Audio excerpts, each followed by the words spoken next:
سیدنا ابو سعید خدری رضی اللہ تعالی عنہ سے مروی ہے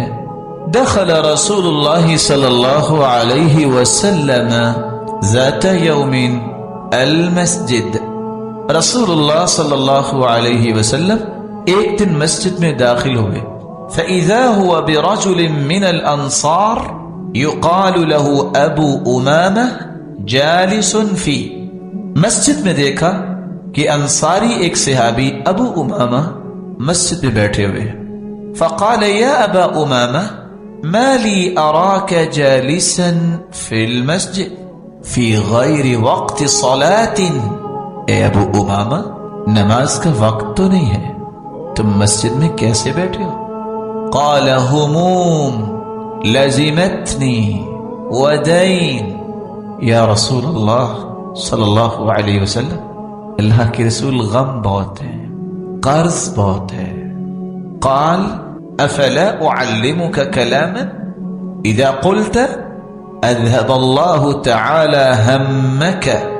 وقضى عنك دينك، میں تمہیں ایسی کلام نہ سکھاؤں کہ جن کلمات کو کہنے سے سارے غم اللہ دور فرما دیں گے اور سارا قرض اللہ تعالیٰ تجھ سے ادا کروا دیں گے۔ قل اذا اصبحت واذا امسیت،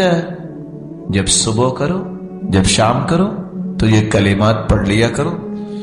اللہم انی اعوذ بک من الہم والحزن واعوذ بک من العجز والکسل واعوذ بک من الجبن والبخل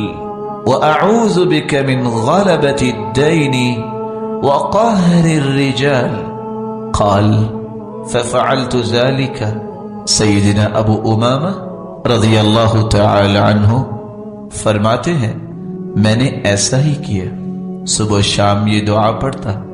فأذهب الله عز وجل همي وقضى عني ديني، اللہ تعالیٰ نے میرے سارے غم بھی دور کر دیے اور میرے قرض بھی ادا کر دیے۔